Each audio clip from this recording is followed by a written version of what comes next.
دوسرے ملکوں کے اسرائیلوں کو لا کے بسانا شروع کیا، اور جو تھوڑا سا حصہ ان کو ابتدا میں دیا گیا تھا، آج 90% فلسطین کی زمین کے اوپر اسرائیل غاصب قبضہ کیے ہوئے ہے، اور وہاں کے فلسطین کے مسلمانوں پر ظلم ڈھا رہا ہے، اور مسجد اقصیٰ کو اس نے اپنے قبضے میں لے رکھا ہے۔ جب چاہے جوتوں سمیت اس میں فوج داخل ہو جاتی ہے، مسلمانوں کو روک دیتی ہے، اور امریکہ نے اسے اپنا وہاں پر سفارت خانہ کھول دیا ہے، اور اسرائیل اسے اپنا کیپٹل بنانا چاہتا ہے۔ مسجد اقصیٰ کو توڑ کر وہ ہیکل سلیمانی تعمیر کرنا چاہتا ہے۔ یہ تمام منصوبے اس کے چھپے ہوئے نہیں ہیں، پوشیدہ نہیں ہیں، علانیہ ہیں۔ اس نے جو اپنا جھنڈا بنایا ہے، جھنڈے پہ 2 لکیریں ہیں، ایک لکیر کا مطلب ہے دریائے دجلہ، اور ایک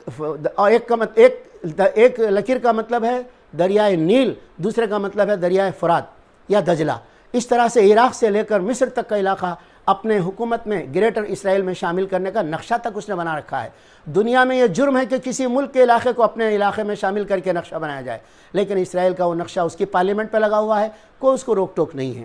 اس طرح سے اسرائیل خلافت کے چند برسوں کے بعد برطانیہ کی کوشش، یہودیوں کی سازش اور اقوام متحدہ کی مدد، اس کے ذریعے سے وجود میں آیا، اور مسلمانوں کے علاقے پر ناجائز ایک مملکت وجود میں آئی، اور آدھے فلسطین کے لوگ وہاں سے مجبوراً ہجرت کرنے پہ مجبور ہو گئے، کیونکہ پورے فلسطین کے مسلمانوں کو نہتہ کر دیا گیا تھا، ہتھیار ان سے چھین لیے گئے تھے، اور اسرائیل کے ایک ایک آدمی یہودیوں کو ہتھیار دے دیا گیا تھا، آئے دن فائرنگ ہوتی، آئے دن لوگوں کو مارا جاتا۔ اس طرح سے مجبوراً آدھے مسلمان ہجرت کر کے دنیا کے کونے کونے میں پھیل گئے، اور آدھے مسلمان کچھ تھوڑے سے علاقے کے اندر محصور ہو گئے، جیسے مغربی کنارہ، غزہ کی پٹی وغیرہ۔ تو اس میں سے بھی پاؤ مسلمانوں کو کیمپوں میں بلڈوزر چلا کر شہید کر دیا گیا، اور ابھی بھی جو لوگ ہیں وہ 20 فٹ اونچی دیوار کے اندر محصور ہیں، اور ان کے لیے کھانے، پانی، رہنے سہنے کی تمام سہولتوں سے محروم دنیا میں زندگی گزار رہے ہیں۔ وہ مسئلہ تو میں بعد میں رکھوں گا، اب میں پہلے یہ بتانا چاہتا ہوں کہ یہ اللہ کی شعائر میں سے مسجد ہے۔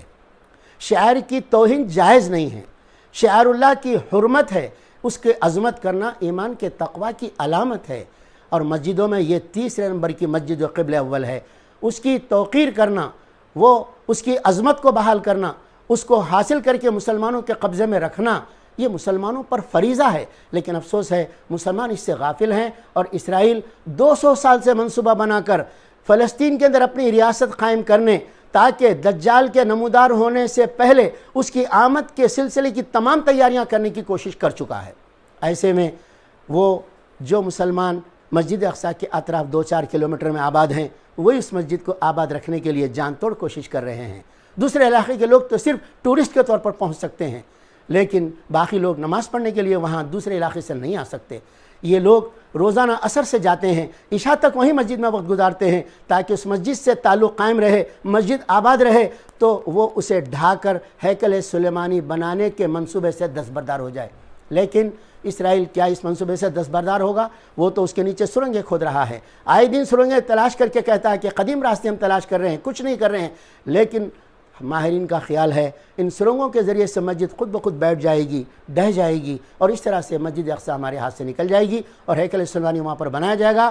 اور انہوں نے یہود نے اہل حنود سے معاہدہ کر کے اور ان سے دوستی بڑھا کر اس کے ریہرسل کرنے کے لیے ہندوستان میں بابری مسجد کو شہید کرایا، اور رام مندر تعمیر کر رہے ہیں، تاکہ دنیا کے مسلمانوں کا ریئیکشن اس پر معلوم کر سکیں ایک مسجد کی شہادت پر مسلمانوں کا کیا حال ہوتا ہے، کیا ان کی کیفیت ہوتی ہے۔ مسلمانوں نے اس پر اپنی کیفیت بتا دی کہ انہوں نے کوئی اس پر ریئیکشن سوائے بھارت کے چند نوجوانوں کے کسی نے ظاہر نہیں کیا۔ نتیجے میں اب اسرائیل کے حوصلے بڑھ چکے ہیں کہ مسلمان مسجد اقصیٰ کے ڈھانے کے بعد بھی کچھ حرکت میں نہیں آئیں گے، کیونکہ اس کا ثبوت اب مل رہا ہے۔ مسجد اقصیٰ اور اسرائیل کے خلاف کچھ کرنے، فلسطین کی حمایت میں کچھ کرنے کے لیے کوئی فوج بنانے، کوئی جتھا بنانے، کوئی گروپ بنانے کے بجائے مسلمانوں نے 34 ملکوں کا گروپ بنایا، تو یمن کے خلاف بنایا، اسرائیل کے خلاف نہیں بنایا۔ میرے بھائیوں، بہنوں اور بزرگوں، مسلمانوں کا آج یہ حال شاعر اللہ کی توہین کو دیکھ کر ایسا ہے بے غیرتی کا۔ تو جس قوم کے شاعر اگر دوسرے دشمن کے قبضے میں ہوں تو کیا وہ قوم دنیا میں ترقی کر سکتی ہے؟ عزت مل سکتی ہے؟ نہیں مل سکتی۔ قرآن میں ایک واقعہ ہے، بنی اسرائیل کا واقعہ ہے کہ جب ان پر ذلت مسلط ہوئی تھی، کب ہوئی تھی؟ جب ان کے پاس کا تابوت سکینہ دشمن کے قبضے میں چلے گیا تھا، اور جب انہوں نے اس ذلت سے نکلنے کے لیے جہاد کر کے عسکری کوشش کے ذریعے سے پھر سے اپنے علاقے کو حاصل کرنا چاہا، وقت کے پیغمبر کے پاس گئے، اجازت طلب کی، ایک سردار مقرر کرنے کا مطالبہ کیا، تو وقت کے پیغمبر نے طالوت کو سردار مقرر کیا اور کہا ان کی سرداری کی علامت یہ ہے کہ ان کے زمانے کے اندر تم کو وہ تابوت سکینہ مل جائے گا جس میں تمہارے لیے بس عظمت کا سامان ہے۔ الغرض یہ کہ مسجد اقصی کا وہ مقام ہے، لیکن اس مقام کو حاصل کرنے کی ہم کوشش نہیں کر رہے ہیں۔ اس کے اطراف کے رہنے والے لوگ وہاں عصر سے لے کر عشاء تک کی نماز پڑھتے ہیں، توشے لے جا کر کھاتے ہیں، تو ان کے راستے تنگ کر دیے گئے ہیں۔ وہ راستے سے گزرتے تو دونوں طرف دو رویہ فوج کھڑی ہوتی ہے اسرائیل کی، اور یہ فوج ان کو گالیاں دیتی ہے، تھوکتی ہے اور روزانہ تانے تشنے کرتی ہے، لیکن یہ سب برداشت کرتے ہوئے مسجد میں جاتے ہیں، نمازیں پڑھتے ہیں، کھانا کھاتے ہیں، اس کے بعد پھر اپنے گھروں کو آتے ہیں۔ ان لوگوں سے اسرائیل یہ مطالبہ کر رہا ہے، پیشکش کر کے مطالبہ کر رہا ہے کہ تم اپنے گھر ہم کو بیچ دو، تمہاری دکانیں بیچ دو، تم یہاں سے چلے جاؤ، ہم یہ علاقہ اپنا بنانا چاہتے ہیں، اور اس کے لیے 1 لاکھ کی زمین کو 1 کروڑ دینے کے لیے تیار، 100 گنا زیادہ قیمت۔ لیکن یہ غریب فلسطین کے مسلمان کہتے ہیں اقصی ہماری ماں ہے، ہم اپنی ماں کو چھوڑ کر کہیں نہیں جا سکتے، ہم اس کے لیے اپنا سب کچھ قربان کرنے کے لیے تیار ہیں۔ یہ لوگ ڈھال بنے ہوئے مسجد اقصی کے لیے۔ افسوس ہے، عرب مسلمان حکمرانوں پر افسوس ہے، اور شدید ہم کو ان پر غصہ ہے کہ وہ اس کے لیے کچھ ان کی حمایت اور مدد کے لیے کام نہیں کر رہے۔ امریکہ نے اپنا سفارت خانہ کھول دیا، اس کی مذمت میں مسلمانوں کو چاہیے تھا ملکوں کے تعلقات توڑ لیتے امریکہ سے، لیکن ایسا نہیں کیا انہوں نے۔ برابر اس طرح سے وہ کارروائیاں چل رہی ہیں، اور اہل فلسطین کس مصیبت سے گزر رہے ہیں۔ آدھے تو بیرون دنیا میں مہاجرت کی زندگی میں ہیں، پاؤ لوگ تو کیمپوں کے جیسے 40 کلومیٹر اور 20 کلومیٹر چوڑی اور لمبی یہ پٹی غزہ کی، اس کے اندر 15 لاکھ مسلمان زندگی گزار رہے ہیں۔ کیسا زندگی گزار رہے ہوں گے؟ گڈ مڈ ہو گئے ہیں ایک دوسرے میں، اور ان کے 20 فٹ اونچی دیوار کے اندر محصور ہیں، دنیا سے کہیں کوئی سامان ان کو پہنچ نہیں سکتا مدد کے لیے۔ اس کے باوجود وہاں وہ اقصی کے لیے، فلسطین کے لیے، اہل فلسطین کے لیے، فلسطین کی سرزمین کے لیے اسرائیل کو تسلیم کرنے تیار نہیں ہیں۔ اس سے مقابلہ غلیل سے، پتھر سے کر رہے ہیں، پتنگوں کو بارود لگا کے اس کے ڈور سے کر رہے ہیں، اپنے طور پر گھریلو بنائے ہوئے راکٹوں سے کر رہے ہیں، مگر چھوڑنے کے لیے تیار نہیں ہیں۔ آئے دن جنازے ان کے نکلتے رہتے ہیں۔ پچھلے 2 مہینے میں 250 بچوں کو، معصوم بچوں کو گرفتار کیا اس نے۔ پچھلے 6 مہینوں کا آدھا شمار آپ جمع کریں گے، سینکڑوں وہاں سے جنازے اٹھے ہیں۔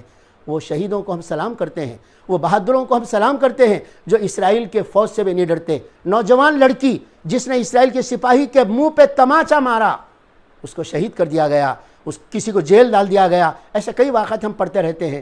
الغرض یہ کہ اہل فلسطین نہایت ہی قسم پرسی کی زندگی گزار رہے ہیں، اور یہ قسم پرسی میں امریکہ نے ان پر یہ دہشت گردی کا لیبل لگا کر ان کو پابند کر دیا اور کہا کہ دہشت گرد تنظیم ہے حماس کی، اور ان کو جو ہے الیکشن لڑ کے ثابت کرنا پڑے گا کہ وہ امن پسند ہیں۔ تو الیکشن لڑ کے بھی ثابت کیا انہوں نے چند برسوں پہلے، اور تھمپنگ میجارٹی سے آ گئے تو اور پابندیاں ان پہ لگ گئیں، اور اس پابندیوں کے اندر دانے دانے کے محتاج ہو گئے۔ افطار جس طرح سے مسجد میں ہم کرتے ہیں، ہر گھر سے کھانا لا کر، پکانے کی چیزیں لا کر بیٹھ کے بانٹ کے کھانے لگے، اور تھوڑے سے سمندر کے علاقے میں شکار کر کے مچھلی کھا سکتے ہیں، اور کوئی چیز ان کے پاس ذریعہ نہیں ہے۔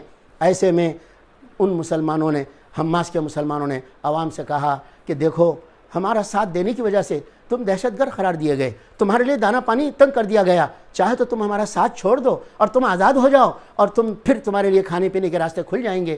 تو تمام غزہ کے لوگوں نے ایک زبان ہو کر کہا کہ کھانا تو کتے بھی کھاتے ہیں، پیٹ تو کتے بھی بھرتے ہیں، ہم ایسا پیٹ بھرنا نہیں چاہتے، ہم اقصی کے لیے، فلسطین کے لیے ہر قربانی دینے کے لیے، ہر تکلیف سہنے کے لیے تیار ہیں۔ آج وہ 2 نسلیں ان کی وہاں کیمپوں میں، وہ گھروں میں پیدا ہو کے بڑی ہوئی نسلیں ہیں، ان کے دل میں ذرا خوف اسرائیل کا نہیں ہے، وہ نہیں ڈرتے، غلیل سے مقابلہ کر رہے ہیں، پتھروں سے مقابلہ کر رہے ہیں۔ وہ بچے کھیل کیا کھیلتے ہیں؟ ان کے بارے میں بتایا گیا، بچے شہداء کے جنازے کا کھیل کھیلتے ہیں۔